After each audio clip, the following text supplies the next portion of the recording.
ఆహ్, సీఎం రేవంత్ రెడ్డి గారు ఈరోజు ఉచిత పథకాలు స్థాపించారు. అవి కొనసాగుతాయా? మిడిల్‌లో డ్రాప్ అయ్యే అవకాశాలున్నాయా? మేడం అవి కొనసాగుతాయి మేడం. ఎందుకంటే మన గత ప్రభుత్వము ఈ ఏదైతే కాంగ్రెస్ ప్రభుత్వము ఇచ్చిన హామీలకి వాళ్ళు కొంత దాంట్లో యాడ్ చేసి చెప్పారు ఇంతకుముందు. మేము 5,000 ఇస్తామంటే మేము 6,000 ఇస్తాం, మేము 6,000 ఇస్తామంటే మేము 7,000 ఇస్తామని చెప్పారు. వాళ్ళు ఏ విధంగానైతే గవర్నమెంట్ నడుపుదాం అనుకున్నారో వీళ్ళు కూడా అదే విధంగా గవర్నమెంట్ నడుపుతారని మాకు ఖచ్చితమైన నమ్మకం ఉంది.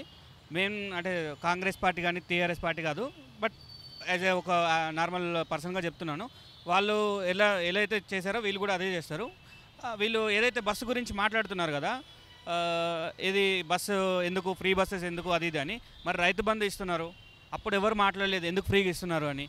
మరి మహిళలకి 2,000 ఇస్తున్నారు, ప్రతి ఒక్కరిని ఒక 100 రూపాయలు వదిలేసుకోమని చెప్పండి, వదిలేసుకోరు. కానీ ఇప్పుడు బస్సులో కూర్చుండి మాత్రం మాట్లాడుతున్నారు ఏమని, ఎందుకు ఫ్రీగా ఇస్తున్నారు, దీనివల్ల డీజిల్ ఖర్చులు అది ఇది అని. మీకు ఇస్తున్న డబ్బులకు కూడా అది కూడా మన జనాలపైనే పడుతుంది. ఆ విషయం ఎందుకు మర్చిపోతున్నారో అర్థం అవ్వట్లేదు. మీకు ఇచ్చే ఒక 50 కిలోమీటర్లకి మీకు ఒక 100 రూపాయలు అవుతుంది, సరే మీకు అది ఫ్రీగా ఇచ్చారు. మీకు ప్రతి నెల 2,000 ఇస్తున్నారు కదా, మీరు దాని గురించి ఎందుకు మాట్లాడట్లేదు? మాకు 2,000 ఎందుకు ఇస్తున్నారు? మీ ప్రభుత్వం ఎట్లా నడిపిస్తారు మాకు 2,000 రూపాయలు ఇచ్చి? మీరు మరి జనాలపైన ఇది బర్డెన్ పడుతుంది కదా, మీరు ట్యాక్సీలు పెంచుతారు కదా అని ఎవరైనా మాట్లాడుతున్నారా? మరి దీని గురించి ఒక బస్సు గురించి రాగానే ఏదో జనాలకి ఆడవాళ్ళకి మన ఇంట్లో ఆడవాళ్ళే కదండి, మన వాళ్ళ కోసమే కదా వాళ్ళు హెల్ప్ చేసేది. సో ఆ విధంగా ఎందుకు ఆలోచించట్లేదో అర్థం అవ్వట్లేదు.